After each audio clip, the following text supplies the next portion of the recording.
যে এত লড়াই করে আমরা সংবাদ বের করলাম, আমার দেশ বের করলাম, এবং আমার দেশের লড়াই, আমার দেশের এডিটোরিয়াল পলিসি, এটা আপনারা সবাই জানেন। এটা এমন না যে বাংলাদেশের মানুষ জানে না। আমার সহকর্মীরা বলছিলেন, খুরশিদ সাহেবও বলছিলেন, আরো অনেকে বলছিলেন যে আল্লাহর রহমতে আমরা মাত্র 3 মাসের মধ্যে পত্রিকা বের করেছি, যেটা সম্ভবত বাংলাদেশের ইতিহাসে রেকর্ড।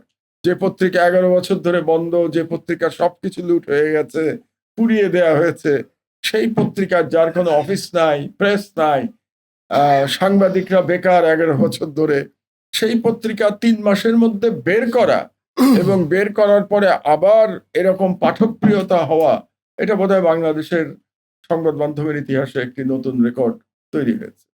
কিন্তু দুর্ভাগ্যের কথা কি জানেন, যে এত লড়াই করে আমরা সংবাদ বের করলাম, আমার দেশ বের করলাম, এবং আমার দেশের লড়াই, আমার দেশের এডিটোরিয়াল পলিসি, এটা আপনারা সবাই জানেন। এটা এমন না যে বাংলাদেশের মানুষ জানে না যে আমার দেশের এডিটোরিয়াল পলিসি কি।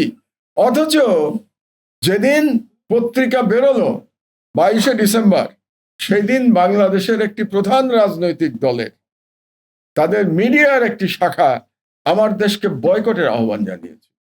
এটাই হচ্ছে বাংলাদেশের জন্য দুর্ভাগ্য, যে আমার দেশ বেরোনোর দিন এত লড়াই করার পরে, এতগুলো সাংবাদিক বেকার ছিল, বেকার হওয়ার পরে তারা যেদিন পত্রিকা বের করছে, সেই দিন একটি প্রধান রাজনৈতিক দল সেই পত্রিকা বয়কটের আহ্বান জানাচ্ছে।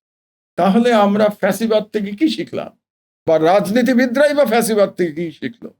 তাহলে কি আমরা ধরে নেব যে তারাও ভবিষ্যতে ফ্যাসিবাদী আচরণ করবে?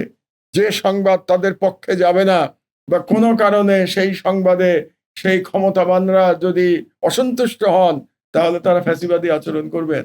এটাই কি আমরা ধরে নেব? এটার আশঙ্কা আছে।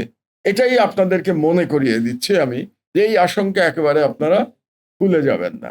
কাজেই স্বাধীন সাংবাদিকতার পথ কঠিন পথ, এবং কঠিন পথের জন্য প্রস্তুতি নিয়েই আপনাকে স্বাধীন সাংবাদিকতা করতে হবে।